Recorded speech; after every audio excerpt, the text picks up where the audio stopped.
Hey guys, so today I'm doing a review on Ghosts in the Hills by Matthew Pearce. Now this was given to me for review, but of course, as always, I will do a completely honest review, no outside influence. This is most basically the true story of an underdog Alabama high school football team.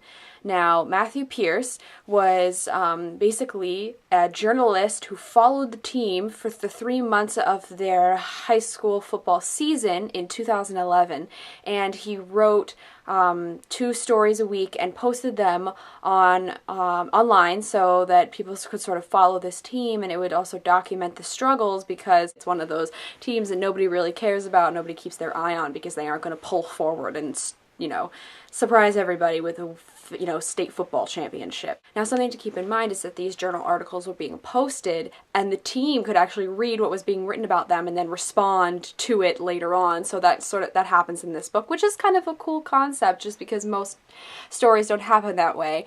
But this is, a compilation of all those journal articles.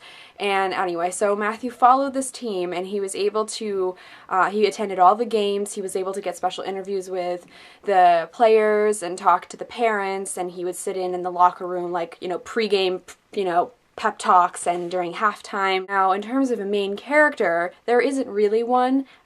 You could say the team is sort of an entity in itself, but if I had to say, main characters would probably be the seniors who are graduating in that year. And of course, they'd spent years on the football team, they dedicated a lot of their time to this, and of course, they had never really done that well. Now, in the past, they've had some success, but most of their seasons are usually 2-8, 3-7, and so this year they want to do well. They have dreams of making it to the playoffs, which is obviously a bit big for them considering their past, but of course, the resilient spirit of young guys and their, want to win all the games and keep, go on to the playoffs is, it's there in the beginning, and Matthew talks about it and it comes up when he's talking to these seniors, and it's like that spirit of, yes, we can do this is in this book.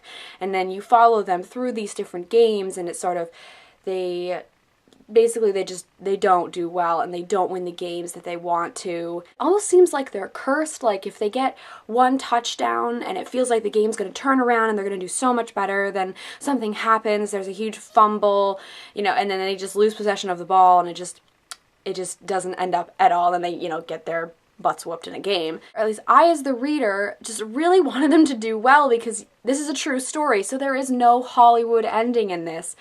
And I knew that, but I was still hoping for some, good stuff to come their way. Now, some of you are probably a bit surprised, like you reading a football book.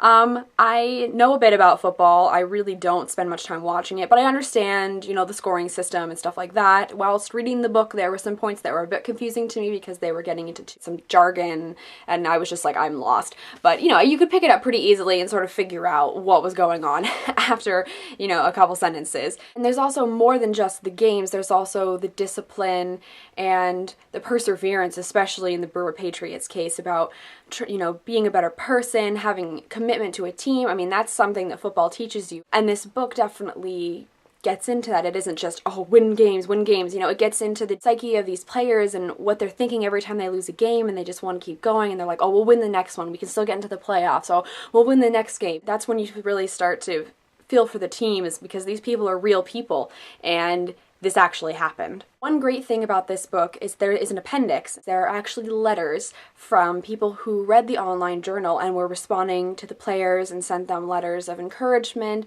telling them that, that football isn't always about winning, it's about the bond that you make with your teammates and the life lessons it teaches you. And after finishing the book, that was a really, really uplifting thing to read. I'm really glad that Matthew put that in there. After reading their story of hardship, it just leaves you with a really nice feeling. Overall, I would rate this book a 4 out of 5. It's a short read. I felt connected to the people in this book. I wanted them to do well. I wanted the team to do well. And even though things didn't turn out how I wanted, just because this isn't a Hollywood ending, there was still some really nice points made in, of course, that appendix that I really enjoyed. I would recommend this to, of course, anyone who enjoys a good sports story, looking for some short, non-fiction book to read.